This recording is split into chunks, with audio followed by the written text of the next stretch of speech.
Hola a todos, bueno, voy a grabar este video porque la clase virtual no tuvo mucha concurrencia, así que con la idea de despejar las dudas que queden, la semana que viene les voy a mandar una actividad que sí va a ser evaluación, que van a poder contestar solo durante el día lunes, con la idea de cerrar ahí una primera nota, aparte de que, como les había dicho, quiero que me vayan entregando los trabajos. Sé que la situación es un poco complicada porque las formas de conectarnos no siempre son sencillas, así que bueno, por favor usen los medios que tenemos, usen el mail. Si tienen alguna duda que no se está entendiendo y no me pueden mandar mail, avísenle a Gustavo para poder ponerse en contacto conmigo de otra forma, pero no dejen de ponerse en contacto, sobre todo porque se nos van a ir acumulando cosas que después va a ser difícil juntar todas para el cierre del cuatrimestre. ¿Sí? La idea es ir pudiendo mantener cierto diálogo, y sé que la situación es compleja y sé que muchos tienen situaciones familiares donde tienen nenes chiquitos o donde tienen trabajo, así que bueno, vamos a intentar ir viendo cómo volver esto lo más dinámico posible. La clase de hoy, que en realidad era la de la semana pasada, pero que bueno, habíamos visto si podíamos hacerla hoy virtual, es la de nuestro último clásico, que es Max Weber, y voy a explicar algunas cosas que tienen que ver con el cuestionario. Van a ver que agregué una bibliografía sobre los tipos de acción con algunas aclaraciones. Eso no es obligatorio, pero es para que les pueda servir para la pregunta 2. Los datos biográficos de rigor. Weber es nuestro último clásico. Habíamos dicho que era el que es alemán. Como ya les había contado, no es un autor sociólogo de carrera, sino que estudió otras carreras, pero fue de alguna forma el padre académico de la sociología alemana, como Durkheim es el padre académico de la sociología francesa. ¿Sí? Si bien no son los que crean la ciencia, sí son los que la vuelven una ciencia de universidad.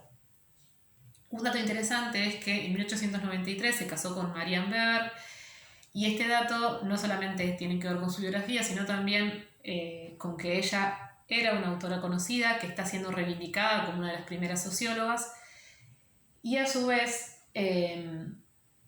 fue ella quien compiló una buena parte de la obra de Weber y la editó. ¿Se acuerdan que nosotros habíamos dicho con Marx pasaba un poco lo mismo, que se muere antes de poder terminar de escribir su obra? Con Weber va a pasar algo parecido, y va a ser Marianne quien publique finalmente algunas de sus obras más conocidas. Bueno, hizo un par de viajes a Italia y Estados Unidos que fueron importantes para pensar parte de su obra, en particular este texto, La ética protestante y el espíritu del capitalismo, del que vamos a estar hablando hoy. Y aparte de, como les decía, ser el primer director de un instituto de sociología en una universidad alemana, es también interesante que Weber fue parte de la redacción de la llamada República, de la Constitución de la República de Weimar, que es la constitución que le dan a Alemania cuando pierde la Primera Guerra Mundial. Y que es interesante porque tiene que ver con una preocupación de Weber sobre el Estado y sobre la sociología del derecho, donde ellos crean una constitución que es muy buena en términos teóricos, pero que tiene poca aceptación social, y algunos autores dicen que la crisis relacionada con esa constitución es un poco una de las causas del nazismo después. Si la falta de lo que Weber va a llamar legitimidad, o sea, de reconocimiento por parte de la sociedad de esa constitución. Este dato lo dejo como un dato ahora, lo vamos a retomar un par de unidades más adelante cuando hablemos de sociología del Estado, pero creo que vale la pena mencionarlo acá. Bueno, y murió en Múnich en 1920. Un dato que es quizás algo un poco finito, pero que es importante decirlo. Nosotros en general pronunciamos Weber como Weber. O sea, fíjense que yo no le digo Weber como si fuera una W como en inglés, sino Weber como si fuera una B corta, eso porque es alemán, y en Alemania la W se pronuncia como B. Es quizás una pavada, pero es como generalmente se lo escucha nombrar, y esto también es interesante para que si alguna vez ustedes escuchan a alguien hablar de Weber, sepan qué es él. Bien, dentro de su principal obra, como decíamos, está lo más importante está publicado después de que él murió, La ética protestante y el espíritu del capitalismo, que es el libro del que voy a hablar hoy un poco, es una de sus obras más conocidas, que es editada por él en vida. La ciencia como vocación y la política como vocación son dos textos cortos que en realidad están en artículos en revistas científicas, ¿se acuerdan como habíamos hablado con Durkheim? Pero que son importantes porque son muy utilizados en nuestra sociología local, por eso los menciono. Y su gran obra es Economía y Sociedad, que no lo tengo acá, pero que es un libro gordo y complejo, es un gran diccionario de sociología que no termina de escribir él, y por eso es importante la intervención de su señora, de Marianne Weber, que es quien va a editarlo y va a ordenar el texto para que sea publicado. Y es uno de los textos fundamentales de la sociología. ¿Sí? Es muy difícil hacer sociología sin haber leído alguna vez a Weber, porque ese libro habla de todo, habla de economía, de sociedad, de derecho, de música, habla incluso de áreas que todavía no se habían desarrollado en la sociología.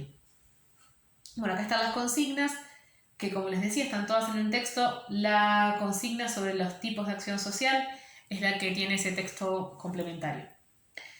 Una cosa que es interesante es que Weber es de los clásicos uno de los que hace una definición de sociología, y es interesante ver su definición para ver cómo piensa en la sociedad. Él dice que es una ciencia que pretende entender, interpretándola, la acción social para esta manera explicarla causalmente en su desarrollo y efectos. ¿Todo eso qué quiere decir? Que la sociología es una ciencia que estudia personas que hacen acciones sociales. ¿Se acuerdan que con Durkheim el hecho social era la palabra fundamental, que es la acción social? Y que la sociología va a intentar explicar por qué las personas hacen lo que hacen y las consecuencias que tiene su accionar. Y para eso va a pensar en la idea de comprender. ¿Qué quiere decir comprender para Weber? No solamente entender por qué algo pasa, sino intentar pensar desde el lugar de la persona que está haciendo esa acción, aunque yo no comparta por qué lo hace. Por ejemplo, comprender por qué hay jóvenes que entran en la delincuencia no quiere decir justificarlo, sino quiere decir que está bien que alguien robe. Pero es intentar entender por qué esa persona lo hace. Es decir, no juzgarlo con mis propios parámetros, pero tampoco justificar lo que está haciendo. Es algo que está en el medio de esas dos cosas. Esto que les digo va a ser interesante para cuando hablemos un poco sobre sociología del delito y la juventud, y qué es lo que puede hacer la sociología con eso. De alguna forma la sociología busca entender por qué pasan las cosas, y en ese sentido es que busca también dar explicaciones que sirvan para hacer la sociedad una sociedad mejor. La primera pregunta: ¿cuál es la relación entre el individuo y la sociedad? Para Weber, la sociedad no es como Durkheim, ¿se acuerdan que era una especie de gran espíritu que estaba sobre las personas? Sino que son las relaciones, las acciones entre personas las que van armando la sociedad. Por eso fíjense que yo decía acá, son las acciones que él hace hacia ella y ella hacia él que van dándole forma a la estructura de la sociedad. Y es por eso que a Weber le interesa no solamente la conducta, porque yo hago, o sea, algo que yo hago, ¿sí? Que hago sin pensar, o algo que yo hago para mí. Por ejemplo, cuando hablo conmigo misma en mi cabeza y digo, hoy tengo que ir a hacer tal compra, sino cuando yo hago algo que está orientado por mí hacia un otro. Y acá el otro es una definición amplia para Weber. ¿Por qué? Porque es alguien que yo conozco, ¿sí? Voy a comprarle un regalo a un amigo porque es su cumpleaños, pero también es alguien que yo no conozco, pero que es parte de la sociedad en la que vivo. Voy a hacer los trabajos de sociología para la profesora porque quiero probar la materia. O también puede ser para alguien pasado o alguien futuro. Voy a respetar la tradición de mi abuela de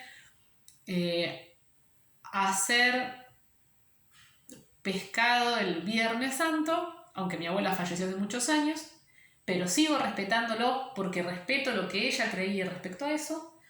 O si alguien está esperando un hijo, bueno, o está empezando a pensar en tener un hijo y se va a mudar a una casa más grande, bueno, voy a mudarme a una casa que tenga una habitación más para cuando tenga hijos. No lo tengo al hijo, no sé si va a ser nene, nena, si alguna vez voy a tenerlo, pero ya si yo proyecto hacia otra persona, estoy haciendo lo que para Weber es una acción social. Y la relación social es un poco lo de estas dos personas. Es cuando alguien hace algo pensando en un otro y ese otro reacciona de una forma más o menos esperada, ¿sí? Eso es lo que para Weber compone la realidad social.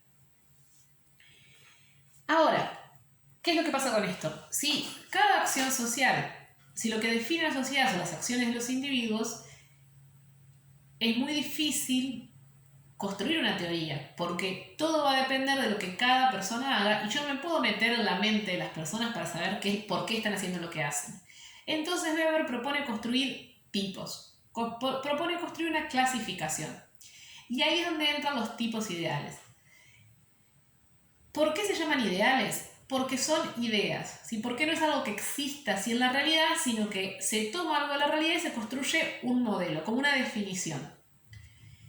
Y no es ideal porque tenga que ser así, sino porque es algo que es parte de una teoría.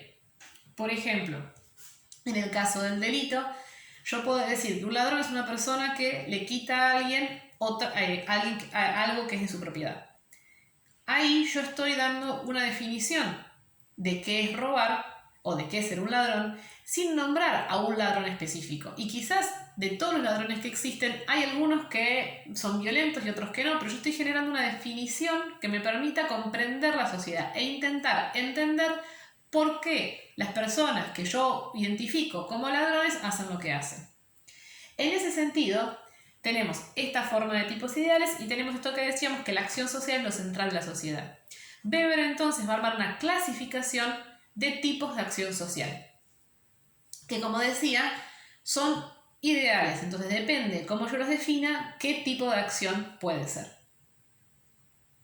Y ahí entonces él presenta 4 grandes tipos de acción, que se van a ir diferenciando entre sí por lo racionales que sean. ¿Qué quiere decir esto? En la medida en que yo entienda qué hago, por qué lo hago y qué consecuencias espero de lo que hago. Es lo que llamamos actor, el que lo hace, medios, qué hago, fines, para qué lo hago y consecuencias, qué espero sacar de eso, ¿sí? Según yo conozca esos 3 puntos, me corté el dedo cocinando, por eso tengo la curita, voy a poder hablar de distintos tipos de acción. Y entonces empezamos con la acción menos racional, la que yo conozco menos los medios, los fines y las consecuencias, que es la acción tradicional. O que en el otro texto que les di le llaman acción basada en la costumbre, ¿sí? Esas cosas que nosotros hacemos, que son más parecidas al hecho social de Durkheim, sin pensar por qué las hacemos, pero lo hacemos porque somos parte de una determinada sociedad. Por ejemplo, respetar los símbolos patrios. En ese otro texto que yo les daba, el ejemplo que da es saludar con un beso. En Argentina nosotros saludamos con un beso. En España saludan con 2 besos. Entonces, si uno conoce un español, le vas a dar un beso y está esperando que le des otro. Y eso es algo tradicional. Es algo que se traslada de generación en generación y que nosotros no sabemos muy bien por qué lo hacemos, pero lo hacemos. Bien. Después está la acción afectiva, o que en el otro texto le llaman emocional, que es aquella donde yo puedo decir por qué estoy haciendo algo, pero no lo estoy pensando en el momento, ¿sí? Quizás tengo una idea más o menos de qué es lo que voy a hacer, pero reacciono ante otro, ¿sí? Puede ser darle una piña a alguien que me insulta, darle un abrazo a alguien que quiero, sí, no estoy pensándolo necesariamente, pero después podría dar una explicación de por qué lo hago. Y ya es algo más personal, ¿sí? En general, nuestra sociedad no dice que hay que darle una piña a alguien que te dice algo que te molesta, pero es una reacción, ¿sí? A uno le sale hacer eso. ¿Por qué? Porque hay enojo. ¿Hacia quién? Hacia otra persona. Es una acción social. Pero yo no estoy pensando necesariamente cómo voy a hacer lo que quiero hacer, ¿sí? Y cuáles van a ser las consecuencias de lo que voy a hacer. Y después están las acciones racionales, que estas son las que para Weber son propias de las sociedades modernas. Y la diferencia que va a tener que ver en esta relación entre yo que hago algo para obtener un resultado y medir unas consecuencias, la diferencia va a estar en cuánto tienen que ver los valores en esto. Y en ese sentido, si yo intento buscar la mejor consecuencia para mí o no. Y ahí está la diferencia entre la acción racional con arreglo a valores o basada en valores y la acción racional con arreglo a fines o con racional en medios y fines, como dice el otro texto. La acción racional con arreglo a valores yo conozco los medios y los fines, pero hay un valor que pesa más. Sí, hoy dábamos en la videollamada el ejemplo de yo estoy jugando un partido de fútbol, la famosa mano de Dios de Maradona, por ejemplo. ¿Sí? Maradona hizo trampa. Todos sabemos que hizo trampa. Podemos pensar cuán racional fue el momento en que lo hizo, pero él lo hizo. Él actuó con arreglo a fines. Él dijo, yo si meto el gol es un golazo de una final, de un partido, no es la final, perdón, ya lo sé, de un partido re difícil, no digo nada y ganamos, pero podría haber actuado con arreglo de valores, podría haber dicho, el valor de la honestidad para mí es más importante y voy a ir a decirle al juez de línea o al árbitro que hice trampa a riesgo de que me expulsen, pero considero que el valor es lo más importante. Maradona no lo hizo, ¿sí? Él actuó en función de lo más racional para él, que no siempre es lo que está orientado por valores. La idea es que hay valores que desvían la acción de lo más racional, ¿sí? De lo que a mí me va a dar el mayor beneficio con el menor gasto de tiempo, que sería un poco la idea de la racionalidad. Fíjense cómo lo plantea, bueno, y la acción racional con arreglo a fines es aquella donde yo conozco medios, conozco fines, conozco consecuencias y soy responsable de todo el proceso. Fíjense cómo lo presenta otro de los autores en relación a esta idea. Los medios, los fines, los valores y las consecuencias. Sí, en el texto, en la diapositiva que dice tipos ideales de acción social según la clasificación de Habermas. Ahí ustedes van a ver un cuadro donde tiene algunos sís y otros nos. Acá tiene que ir un sí, solo no sé por qué dice, si no, pero ahí es un sí. Entonces, yo conozco los medios y las condiciones, conozco los fines, conozco los valores y conozco las consecuencias. Es una acción racional con arreglo a fines. Si yo pongo mis valores por sobre las consecuencias de mi acción, va a ser una acción racional con arreglo a valores. ¿Sí? Si yo no conozco, no pienso ni en las normas ni en las consecuencias, es una acción afectiva. Y si yo no pienso ni siquiera en los fines, sino solamente que hago algo porque hay que hacerlo, es una acción tradicional. Ahora, hasta ahí los tipos de acción, que es la pregunta 2. Ahora, la pregunta 3 vuelve a este texto que veníamos hablando, que es la ética protestante y el espíritu del capitalismo. Acá Weber va a relacionar dos fenómenos, que es lo que pregunta el texto. Un fenómeno económico, el capitalismo, y un fenómeno religioso, la ética protestante. ¿Y qué va a hacer? ¿Por qué va a relacionar estas dos cosas? Porque él dice que en Occidente, sí, lo que incluye Europa, Estados Unidos, América y alguna parte de Asia, lo característico de nuestras sociedades es la racionalidad, ¿sí? La acción racional.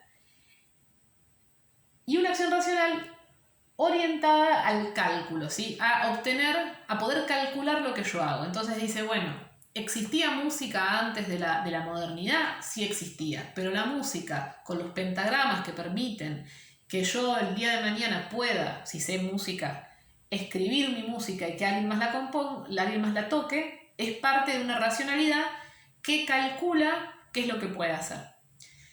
Pero para Weber, si bien esto es así, va a ver que no necesariamente son las condiciones económicas las que explican esa racionalidad. Y acá va a discutir un poco con Marx. ¿Se acuerdan que con Marx decíamos que estaba esta estructura donde la base eran las relaciones económicas y la parte de arriba eran las cuestiones políticas, institucionales, religiosas?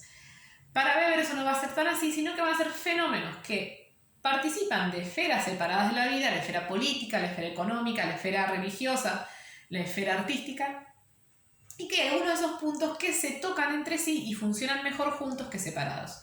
Y ese va a ser el caso de la ética protestante y el espíritu del capitalismo. ¿Cómo lo va a explicar? Va a explicar las dos partes. ¿Qué va a decir de lo religioso? Él no va a ver cualquier religión, ni va a ver tampoco el catolicismo, que es la religión con la que nosotros estamos acostumbrados a tratar, sino que va a hablar de una forma de religión protestante. ¿Qué es? ¿Qué es el protestantismo? Una separación de la Iglesia Católica donde no se reconoce la autoridad del Papa, ¿sí? Que surgió en el siglo XVI y que permite que cada uno interprete la Biblia como mejor le parezca. Eso hace que cada grupo religioso tenga sus particularidades. Este que estudia Weber en particular cree en la predestinación. ¿Qué quiere decir esto? Que nosotros estamos, antes de que naciéramos, salvados o condenados. Es decir, Dios nos crea decidiendo si nos vamos a salvar o nos vamos a condenar antes de que nazcamos. Si no es como en el catolicismo, que nosotros creemos que nacemos con el pecado original, pero que tenemos la capacidad de ganar el cielo si hacemos las cosas bien, si cumplimos con los preceptos de la iglesia, si tomamos los sacramentos. Para esta religión hay gente que se salvó y gente que se condenó antes de que hiciera nada.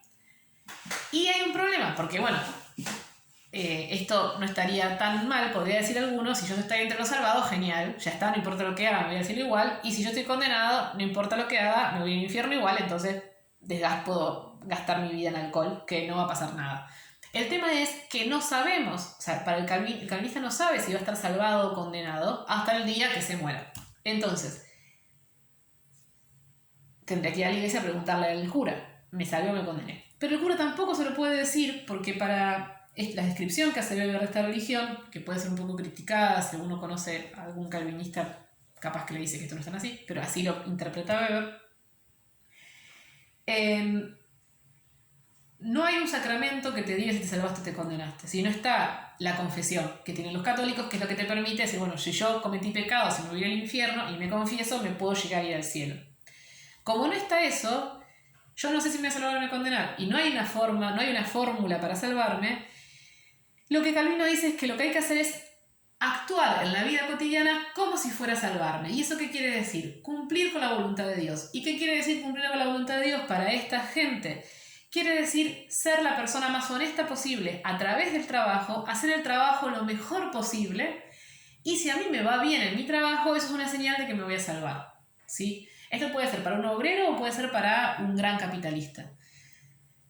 Si yo trabajo bien y no malgasto el tiempo y dedico mi tiempo a Dios, es decir, tengo que trabajar y no puedo malgastar ni el tiempo ni el dinero. No puedo irme de fiesta con mi plata y tampoco puedo perder tiempo que no sea en trabajar o en orar. Eso hace que si una persona trabaja mucho, le va bien en el trabajo y no puede gastar la plata que ahorra, ¿qué hace con esa plata? Para el calvinismo tampoco hay unidad de comunidad que sea donársela a los pobres, ¿sí? Porque cada uno depende de cada uno de la salvación, no de la comunidad. Entonces, ¿qué es lo que hace con esa plata? La reinvierte para el trabajo. Vamos a ver ahora que eso se puede relacionar con el capitalismo en la forma en que Weber lo entiende, que es a partir de este señor, Benjamin Franklin, que quizás ustedes lo conocen de los billetes de dólar, de no sé de cuántos dólares es, o de alguna serie norteamericana. Y toma Franklin como el ejemplo del capitalista, que es un capitalista que trabaja y que no derrocha su dinero, sino que lo reinvierte para generar más ganancia. Porque lo que está buscando siempre es obtener más. Entonces, acá Weber oculta un poco el tema de la explotación que dice Marx, pero ve más la parte de la obtención de ganancia. Y esa obtención de ganancia no lo hace de forma ostentosa. Si el capitalista no es Ricky Ford, que se vestía con tapados de piel, o el jeque árabe que tiene el auto de oro macizo, sino que puede ser un Bill Gates, que si ustedes lo conocen a Bill Gates, han visto alguna vez una foto, el dueño de Microsoft, si se lo cruzan por la calle piensan que es un banquero, no parece el hombre más millonario de la Tierra, y vamos a ver después cuando veamos la estructura social que Bill Gates es realmente multimillonario, o sea, la persona más rica de Argentina es pobre al lado de Bill Gates, y sin embargo él no es ostentoso, porque para Weber representa un poco esta idea de capitalista.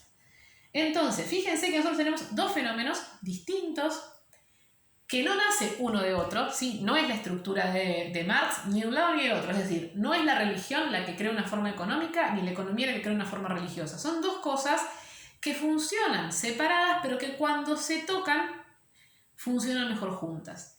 Y son dos formas propias de la racionalidad occidental, que es una forma religiosa que es lo más racional posible y una forma económica que es lo más racional posible. Y al tocarse funcionan mejor. Es lo que Weber va a llamar una afinidad electiva. Y esto es interesante para la sociología porque nos permite analizar cómo hay fenómenos que se dan en una sociedad y en otra, y en una sociedad funciona de una manera y en otra en otra. ¿Sí? No sé. El sistema capitalista existe en todas partes del mundo hoy por hoy. ¿Por qué funciona mejor en Estados Unidos que en América Latina? Bueno, lo que Weber nos invita a pensar es que hay una serie de relaciones, de cosas que hacen que un fenómeno funcione de una manera en un lugar y en una manera distinta en otro. ¿Sí? Entonces podemos pensar que son los valores religiosos, que es el sistema político, si en Estados Unidos es una democracia mucho más parlamentarias, donde tiene más fuerza el Senado que en Argentina, que es mucho más presidencialista, va viendo de alguna manera cómo hay fenómenos que pasando en distintos lugares del mundo funcionan de maneras distintas. Y esto también le sirve para fundamentar esto que decíamos, que la acción racional es la que es propia de la modernidad. Y esto también lo va a ver en otro elemento, que es la burocracia. Ahora, ¿qué es para Weber la burocracia? No es lo que nosotros en Argentina entendemos como burocracia, que es un sistema lento de papeles, de trámites. Si alguno de ustedes alguna vez tuvo que hacer un trámite en idioma, sabe lo que es la burocracia argentina, ¿sí? Que siempre falta un papel, que subiste y bajaste y no te dan... Bueno, esa no es la burocracia que piensa Weber, sino que Weber piensa que la burocracia, y así lo dice el texto, es la forma arquetípica de la organización capitalista. No pongan arquetípico porque sé que probablemente no sepa muy bien qué significa. Prefiero que pongan que la burocracia es la forma en que funcionan las organizaciones capitalistas. Eso quiere decir que es arquetípica, que es el modelo de funcionamiento de las organizaciones capitalistas. ¿Por qué? Porque la burocracia, para Weber, es el espacio donde todo funciona como una acción racional con arreglo a fines. Entonces, hay una organización jerárquica donde cada uno tiene una función específica, donde la persona que más trabaja es la que asciende más en la empresa. Sí, esa dinámica es para Weber la propia de la burocracia y de la racionalidad instrumental. Entonces, tenemos unas formas económicas y religiosas que funcionan en función de la acción racional. Una forma de organización del trabajo que es la más racional posible. ¿Cuál es el problema entonces? Y acá Weber tiene una cosa que para mí es fascinante, yo soy un poco fanática de Weber en ese punto, que es la idea de pensar el riesgo de una sociedad que sea tan racional que pierda los valores. Él lo ve en el final de la ética protestante cuando dice, bueno, esa relación entre economía y religión que funcionaban bien juntas, de repente se fue vaciando de religión y solamente quedó el afán de lucro, es decir, la gente dejó de ser religiosa, dejó de querer ir al cielo a través del trabajo y solamente quedó la idea de ganar dinero por ganar dinero. Y en el caso de la burocracia solamente quedó el archivo, el cálculo y se perdió el valor. Entonces, eso lo ve, por ejemplo, cuando, para volver al ejemplo de las obras sociales, uno tiene que hacer un trámite en la obra social y si no cumple con determinados requisitos no te dan permiso para hacer un estudio, aunque vos lo necesites, pero están cumpliendo con las normas de la institución y no con lo que pasa humanamente. Y es muy interesante porque Weber se muere en 1920, pero él ya ve lo que va a pasar en Europa y en Estados Unidos, bueno, en el mundo en general. Fíjense que él se muere 19 años antes de que empiece la Segunda Guerra Mundial. ¿Y qué tiene que ver justamente con esto? Con que una racionalidad que pierde los valores solo lleva a la destrucción. En ese sentido, Weber tiene una mirada muy oscura del futuro, ¿sí? Nosotros hemos dicho que, bueno, Marx piensa que hay una posibilidad de progreso. ¿Que el progreso va a ser solo con el comunismo? Sí, pero hay un progreso. Hasta Durkheim tiene una mirada un poco esperanzadora sobre el futuro. Para Weber, el futuro va a ser muy oscuro si se pierden los valores. No necesariamente valores religiosos, pero sí que tiene que haber valores. Entonces fíjense que él va a ver lo que va a pasar en Alemania con el nazismo, donde para llegar a la gloria alemana la gente estuvo dispuesta a matar a su vecino porque Hitler decía que los judíos eran malos y había que eliminarlos, y perdieron la idea de que esa era una persona y que había un valor que tenía que estar ahí, que era el valor de la vida humana. Y es lo mismo que pasa con Hiroshima y Nagasaki en el caso del fin de la Segunda Guerra, la parte que se disputa entre Estados Unidos y Japón. Japón estaba creciendo como potencia, se alía con el nazismo, Estados Unidos era parte de los aliados con Gran Bretaña y la parte de Francia que no estaba ocupada, y en esa pelea entre Estados Unidos y Japón, que Japón ya estaba perdiendo, Estados Unidos decide tirar las bombas atómicas en 2 ciudades, no en poblaciones militares, sino en poblaciones civiles. Y lo hace para demostrar que tiene la capacidad técnica y militar de generar destrucción. Y pierde el valor de que ahí había vidas humanas, niños, familias, que todavía hoy son ciudades que tienen consecuencias por las bombas atómicas. Entonces, de alguna forma Weber nos da cuenta de esto, de que una sociedad que pierde los valores solamente, por más racional que sea, por más moderna que sea, solo lleva a su propia destrucción. Dicho esto, la clase que viene entonces vamos a ver si podemos hacer un cierre de los clásicos y a partir de ahí ya empezar con el tema que sigue, que es el de estructura social. Por favor, hagan los trabajos, por favor, no dejen de comunicarse conmigo para poder mantenernos en contacto y para poder seguir avanzando con la materia en este contexto que sé que es muy complicado, pero intentemos buscar la forma de que funcione mejor para todos. Que tengan buena semana y seguimos en contacto.